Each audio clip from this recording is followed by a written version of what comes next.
Evening, everyone, and welcome to the Mar Project. Marchua here, and yes, I'm in a different location. This is actually my current bedroom where I sleep in.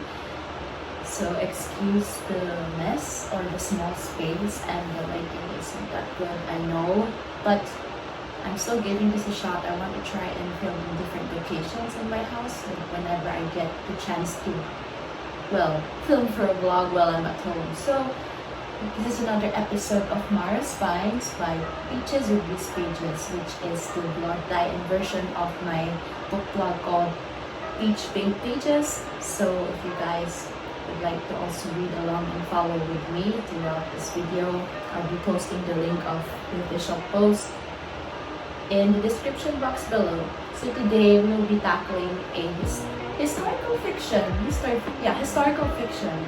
It's a historical fiction book called The History of Love. I know I'm very far away from the camera. I am so sorry. I'm really trying a different setup. So here is the book that I will be tackling today. So since this is another episode of Mars Finds, just like my episode on Nobody Is Ever Missing, if you haven't seen it yet, go check it out. I also found it in the same book box I visited when I was out with a friend a few weeks ago. Leopold Gursky, I think that's how you pronounce his name, is dying of old age and various heart complications. Every day, he thinks about what obituaries would say about him should he pass away. He spends time reminiscing about fond memories and his life as an author. However, one thing has always been on his mind: how he met the love of his life over 60 years ago and how she inspired him to write the book that forever changed his career. The titular book, The History of Love, has been translated all across nations. One book translator named Charlotte Singer struggles to perfect her translation of the copy of the book.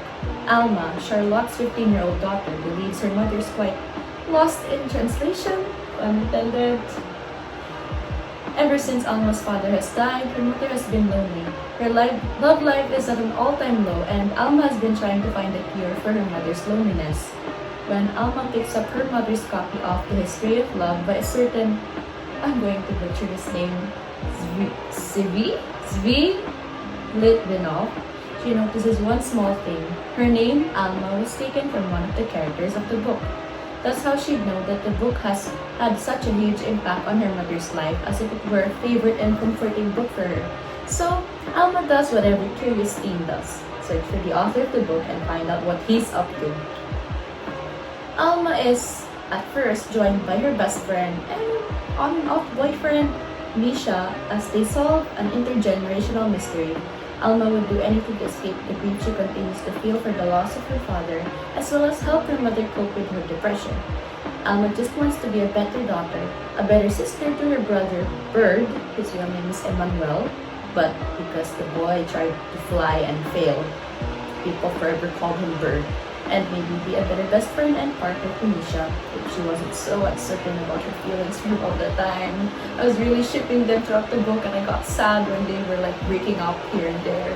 Translating The History of Love only started when a mysterious client named Jacob Marcus requested Charlotte Singer to translate the copy from Spanish to English for a suspiciously high price. If I'm not mistaken, it was $100,000. Alma then has a new goal: to find this mysterious client. Maybe he'll be the new form of company her mother so desperately misses, because they were having a romantic exchange of letters. Although, to be fair, Alma actually wrote those exchange of letters without her mother's knowledge, because she wants to find the perfect boyfriend for her mom after their father died. As Alma immerses herself into the world of the book, she learns that the Alma she was named after, Alma Mary Minsky, which Alma Singer herself still has trouble spelling and pronouncing. Throughout the book, in her point of view, she'll always try to incorrectly spell her name. So Alma Mary Minsky is or was a real person and was based on the lost lover of Leo Gursky. Through Alma Singer's own investigations, she learns more about the life Mary Minsky had lived. From the chapters told by Leo Gursky, pieced together with Alma's chapters, Mary Minsky was the cute neighbor of Leo whom he had fallen in love with during their childhood. However, when war shook Poland, and it is noted that Leo is Polish Jewish, The two lovers were broken apart when Mary Minsky was sent to live in the United States and the Germans took over Poland. When Leo comes to America 3 years after he and Mary Minsky have separated, so they were both adults like in their early 20s, he learns of the new life Mary Minsky has lived without him. She had assumed all this time that Leo was killed off during the war and Mary Minsky had to bear their son, Isaac, alone. Mary Minsky also married another man and had another child with her current partner. Unfortunately, in the present story, Alma Mary Minsky had been dead for 5 years and so had Isaac, their son. Continuing the investigations of Alma Singer, she tracks down Isaac who bore the surname Moritz, possibly from Mary Minsky's husband. Isaac Moritz is also dead, but through reading one of Moritz's own best-selling books, she connects the dots after encountering a character also named Jacob Marcus. She realizes that it was a secret tactic used by Moritz himself to contact Alma's mother to translate the book. So this Jacob Marcus client, the name is completely fictional and it was actually a message from Isaac Moritz himself. To quickly interrupt my yapping session, it is interesting how this story follows 3 different perspectives. We have Alma Singer's teenage little detective life, old and grumpy Leo Gursky's life, and a little bit of again, I'm sorry for butchering this name, Zvi Litvinoff. He was a former friend and pen pal of Leo Gursky.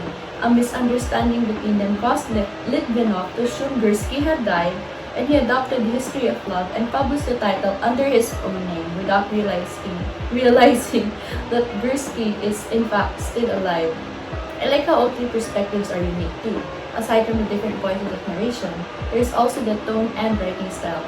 For example, Alma's chapters are written in a bullet or list-like format. So I'll give an example here. See, I'm not sure if you can see it from here, but you can see that she has like bullet points or a list-like format, which are technically chapters, but it's also just a sub-chapter within a chapter, I guess. Both Leo and Alma's chapters are in a first-person narration, while Litvinoff's chapters are in an omnipresent third person, most of which contain past scenes or memories from the said character's life.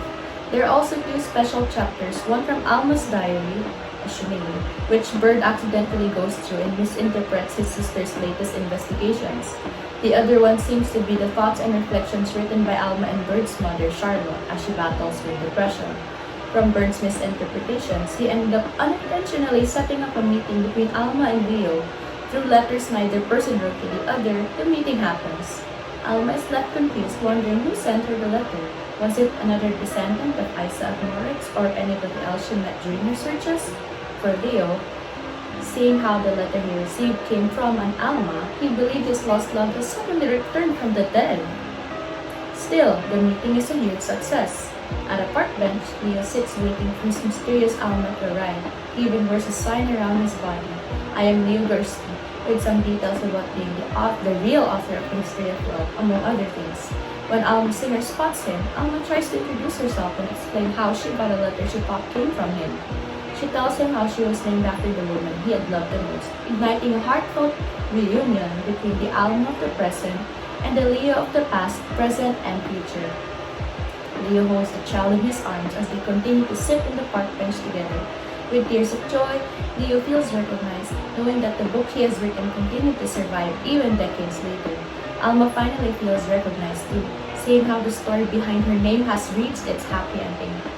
So with the story, and most readers, including me, would have made a guess that perhaps Leo passed away holding Alma, because the final chapter of the novel presents an obituary, which reveals that the titular book, The History of Love, was also at some sort an autobiography and self-written obituary by Leo Gursky.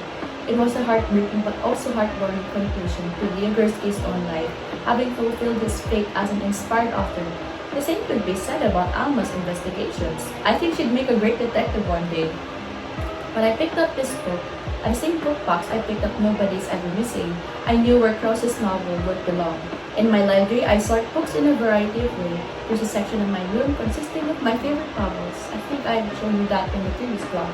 There's also the Collins Classics collection next to it, which I've also shown in another blog. I sort books according to authors, series title and name, or publishers and publishing houses. Sometimes I'd sort the books just by genre as well. One section of my bookshelves is the historical fiction books. It's just a small stack. Then again, some of the historical fiction books I have sorted out are in other sections as well. The small stack of historical fiction just has 4 books, including The History of Love. The reason why I arranged these books together is because they take place during one or both of the world wars. War stories with war veterans, heroes, and children growing up during the war.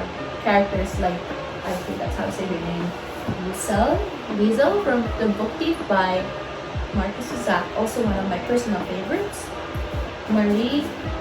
Mary Lore from All the Light We Cannot See by Anthony Doerr. And Amir from The Kite Runner. By the way, thank you Bryce for the book. Special shout out to you. These are children who all grew up during the war, although Leo was the only one in this case who wasn't a kid throughout the story except for flashbacks. His legacy would be passed on to Alma as she looks into her mother's favorite book.